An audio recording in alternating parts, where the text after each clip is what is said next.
Hello বন্ধুরা, তো দেখো সকাল হয়েছে আর আমরা রেডি। ছেলে রেডি, স্কুলে যাইব করিয়াম। তো হঠাৎ মনে হয়েছে যে তার একটা হোমওয়ার্ক রয়েছে, তো এটা তো করাইতে ভুলে গেছি। তো তার আমি দিলেছি পেন্সিল আর খাতা, আমি বলছি নিজে নিজে করো। তো হে তা নিজে নিজে করে দিনের চেষ্টা করে।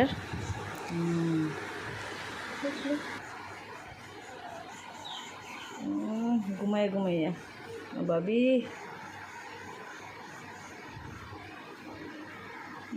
সুন্দর, খুব সুন্দর, গুড বয়। দেখি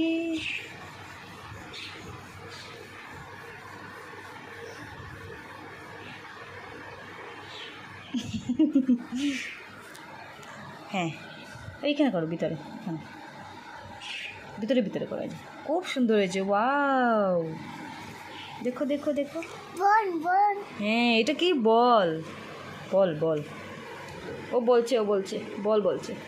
ছি মুখে দেয় না, এখন রেখে দাও, এটার ভিতরে রেখে দাও, এটার ভিতরে রাখো রাখো রাখো রাখো রাখো। দেখো দেখো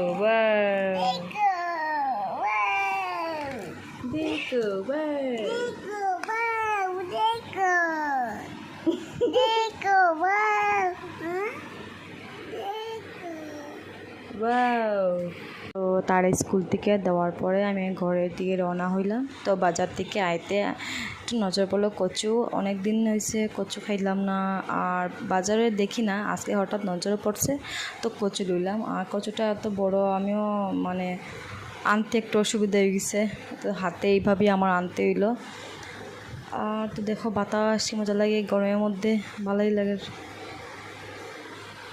জানি না কচুটা খাইতে কীরকম স্বাদ লাগবো, তো আমার তো আইডিয়া নাই, বাজার এতটা আমি করি না, তো কি ভালো খারাপ কিছু বুঝি না। তো এখানে টুকটাক বাজার একটু নিয়ে আইছি। তো বাজারে সবজির দাম মানে আগুন। আনারস যে দুইটা মানে জোড়া 100, তো এখন হয়ে গেছে 140, মানে এখন তো কমিয়ে আর তার দাম বাড়ে সব কিছুরই। তা খাইতায় এত দাম, বাইরেলেই টাকা কিচ্ছু না, মানে হাতের ময়লা। আর একটু কাজ করে ভাবি একটু চা খাইলে, তো চা খাইলাম। আর চা খাওয়ার পরে বই গেলাম আমার কচু কাটাত। কচুটা দেখো আমি কীভাবে কাটি, আর এত ডরাইয়া যাতে ইচিং শুরু না হয়। আমার তো কচু মানে ধরলেই ইচিং শুরু হয়ে যায়। তো এখানে আমি যেরকম করতে লাগে সব এগুলো আমি বয়ে দিছি, যাতে কচুটা আমার হাতের টাচ না হয়, সেইভাবে আমি করি। আর আমি কচু তো